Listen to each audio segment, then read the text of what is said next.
शुरुआत के साथ ही अलवर में लगातार पानी की किल्लत बढ़ती जा रही है, जो अब आम आदमी के घरों से निकलकर सीधे जलदाय विभाग से जुड़े कार्यालय में भी दिखने को मिल रही है। और जिसके चलते आपको बता दें कि अलवर जिला कलेक्टर आशीष गुप्ता ने जलदाय विभाग से जुड़े अधिकारियों के साथ बैठक की और समस्या के समाधान पर विशेष ध्यान देने के दिशा निर्देश दिए।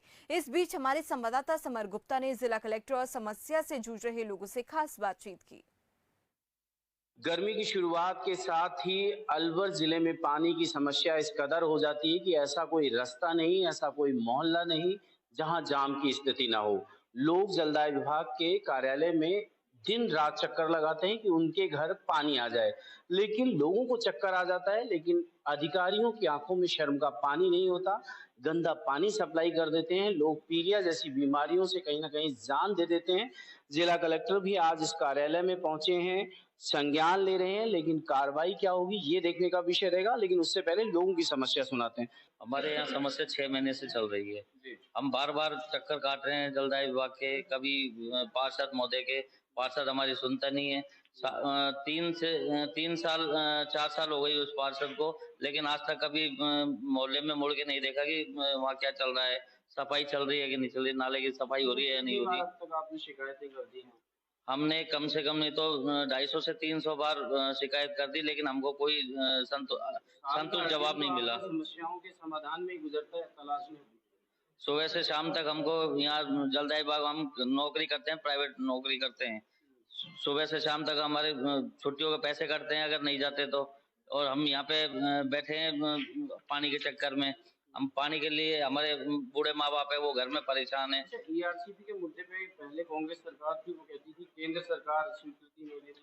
अब भाजपा सरकार आ गई है, उन्होंने कहा ईआरसीपी लागू कर दीजिए। कोई फायदा मिल रहा है आपको?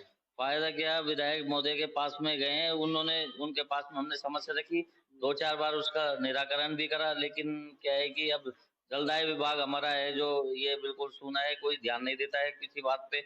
एक बार बोलिया है उनको तो बार बार आना पड़ता है, और वो खाली लेटर पैड पर हमको लिख के दे देते हैं कि इन पर कार्रवाई की जाए, और कुछ कार्रवाई नहीं हो पाती है। हमारा समझे 6 महीने से हमारा पानी नहीं आ रहा। पानी क्या, हमारा 4 बट्टे में एनएबी हाउसिंग बोर्ड का उधर का लाइन चेंज कर दिया, चौक है, अभी हमारा लाइन छोड़ दिया लोगों ने। क्या करते हैं आपके? हाँ जी, आते हैं आपकी समस्या के लिए? हम तो 2 बार इधर एप्लीकेशन दिया सर, फिर पार्षद भी यहाँ फोन करके बोल दिया। अब वो भी बेचारा क्या करेगा, यहाँ भी आया था बोलने के लिए। सुनवाई हो रही है? सुनवाई नहीं हो रही थी, मैं फोटोस्टाट लेके आया दोबारा। ये रोज शिकायत पत्र लिखने से जिंदगी कट रही है। अब कर दिया, मेरे हार्ट अटैक वाला है, मैं दूर से पानी भर नहीं सकता, 2 चल्ला डाल रखा है मेरे को। मेरे मिसेस भी इसी तरह प्रॉब्लम है, इसलिए हम तो बहुत परेशान है। यहाँ चक्कर काट कर मैं परेशान हो गया। वार्ड नंबर 17 हमारे एक बूंद पानी नहीं आता, 1 महीने से परेशान है। 11 से 4 बजे का टाइम है हमारे यहाँ, 1 महीने से ज्यादा से परेशान है। 11 से 4 का टाइम मायने रखता है। हमारे पड़ोसी बिल्कुल पानी नहीं बंद करते, हम एक बूंद पानी नहीं आती, और हम बार बार, और अवैध खड्डा खुदा हुआ, बार बार हम सब बोल के जाते, कंप्लेंट करके जाते, कोई ध्यान नहीं देता हमारे यहाँ। हम ये चाहते हैं कि या तो पानी का टाइम बढ़ा दे, या वो जो अवैध खड्डा उस पर कार्रवाई करें। हम बहुत परेशान हुए पड़े सर। हमारे बच्चे बाहर से पानी लाए या पढ़ने जाएं, बच्चों की पढ़ाई जरूरी है, पानी भी जरूरी है, लेकिन पढ़ाई पहले मेन है उनके बच्चों की। मैं पढ़ाई करती हूँ, मैं तैयारी कर रही हूँ गवर्नमेंट एग्जाम्स की। पर क्या होता है कि पानी के चक्कर में 11 से 4 पूरे दिन का टाइम तो ऐसे ही निकल जाता है। सोचा पानी आएगा, पानी आता नहीं है, पूरा टाइम ऐसे निकल जाता है। और जेईएन से इस बात की कहते हैं कि एक बार जेईएन आई थी हमारे यहाँ समस्या सुलझाने, लेकिन वो सामने वाले को डांट के नहीं, हमको ही डांट के चली जाती थी। हम कहते थे कि हमारे पढ़ाई में दिक्कत आ रही है, आप कुछ तो समाधान निकालिए इसका। गवर्नमेंट एम्प्लॉई बनने के लिए एग्जाम की तैयारी कर रहे हैं, गवर्नमेंट की जो ये कार्यशैली, इसको देख के लगता है कि सरकारी सेवा में जाना फायदेमंद है। काम तो सरकार से जुड़ी हुई सेवाएं कुछ करती है सर, ये तो अब करना, क्या ही कहूँ मैं इसके बारे में। ऐसे तो मुझे लगता नहीं कुछ कर रही है। नौकरी सरकारी चाहिए, सरकार चाहे काम करे चाहिए, तभी तो सरकारी नौकरी चाहिए ना। अब ये नहीं करे तो अगर हम आगे आए, हम कुछ करके दिखाएं, इसीलिए चाहिए ना। विभाग आए थे, शहर की समस्या जो पानी गंभीर समस्या उसको लेकर आया था।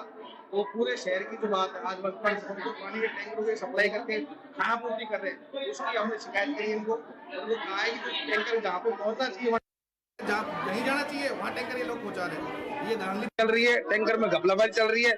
इस तरह की व्यवस्था, शहर को पानी नहीं मिल रहा लेकिन लोगों में आपस में झगड़े की, आपस में द्वेषता की, आप तो आपस में लड़ाई झगड़े का काम हो रहा है, इसके अलावा कुछ नहीं कर पा रहे। जलदाय विभाग की जो व्यवस्था है पानी को देने की, चाहे पानी दे 3 दिन में 2 दिन में, लेकिन वो पूरे शहर में बराबर एक समय पे आना चाहिए। उसी व्यवस्था को बात करने के लिए हम इन लोगों के पास आए, अभी इनसे वार्ता कर रहे हैं। अगर ये समाधान नहीं निकालेंगे तो 7 दिन का इनको हम अल्टीमेटम देंगे। 7 दिन के बाद इनका पूरा प्रॉपर तरीके पूरे शहर की आम जनता को लेकर आएंगे और इनके खिलाफ धरना देंगे और इनको प्रदर्शन करेंगे, गेट बंद करेंगे, घेराव करेंगे इनका। सबसे समस्या आ रही है आपको? ये समस्या करीब 6 महीने से है भाई। क्या कहाँ गए आप लोग, शिकायतें कहाँ? हम यहाँ जलदाय विभाग के स्टार्टिंग में जेईएन से एईएन एक्शन सभी के पास, और आज कलेक्टर साहब यहाँ आए हुए हैं, मीटिंग हमें पता लगा तो हम इसलिए यहाँ कलेक्टर साहब को ज्ञापन देने के लिए आए हैं। और कितना गंदा पानी जा रहा है, सारा सीवरेज लाइन का पानी भी उसी में मर जाता है। जैसे ही लाइट जाती है सारा पानी उसमें जाता है, और वो अवैध कनेक्शन वालों ने दुखी कर रखा है। स्थानीय जो आपके पार्षद हैं वो कभी आपकी समस्याओं के लिए आगे आए? पार्षद कभी नहीं आता साहब। वोटों के टाइम तो बहुत बड़ी बात करते नहीं था। राजनेताओं का काम तो बात करने का है, लेकिन फिर भी हमने हमारे विधायक से जरूर की, उन्होंने जब भी मोटर फूक जाती है तो हमारा सहयोग करते हैं। सरकार द्वारा आम आदमी को जागरूक बनाने के लिए इस तरह की एक योजना MFTL शुरू की, जिसके तहत अलवर जिले में 2 इस तरह की गाड़ियां भेजी गई। इन गाड़ियों के माध्यम से वो लैब चलाई गई जो लोगों को जागरूक करता है कि फूड को लेकर किस तरह की सावधानी बरतने की जरूरत है। इसका कार्यशैली जिस तरह की है, सबसे पहले हम आपको वो बताते हैं। आम आदमी खाद्य पदार्थ से जुड़ी चीजें, चाहे वो दूध से बनी हो, कोल्ड ड्रिंक हो, मसाला हो, उसको इस लैब में ला सकता है। इस लैब में जो यहाँ पर कर्मचारी रहेंगे, नोडल अधिकारी रहेंगे, वो उसकी जांच करेंगे। जांच के बाद ये ग्राहक को बताएंगे कि इस खाद्य सामग्री में कितनी मिलावट है, कितना फैक्ट है। लेकिन सबसे अहम बात है कि तकरीबन कई लाख की ये गाड़ियां जो सरकार द्वारा चलाई गई, लैब बनाई गई, इसमें एक सबसे बड़ी कमी ये है कि जब भी कोई यहाँ पर जांच कराता है, उसे किसी भी संवैधानिक दृष्टिकोण के तहत कोई स्लिप या कोई ऐसे दस्तावेज नहीं दिए जाते जिससे ये साबित हो कि इस लैब में बैठे व्यक्ति, कर्मचारी, अधिकारी जो बात कर रहे हैं खाद्य पदार्थों को लेकर, उनका कोई संवैधानिक दृष्टिकोण तय हो पाए। यानी सीधी और साफ बात कि यदि आप यहाँ से कोई जांच करवाते हैं तो इनके मौखिक आदेशों के तहत आप ये मान सकते हैं कि वो चीज सही है या खराब है। इस बात को लेकर हमने यहाँ के जो मुख्य चिकित्सा एवं स्वास्थ्य अधिकारी हैं योगेंद्र शर्मा, उनसे डायरेक्ट बात की। इससे जुड़े हुए जो नोडल अधिकारी हैं हेमंत, उनसे भी बात करी। अब जाके मुद्दे की बात आई कि यह बड़ी कमी इस गाड़ी में है।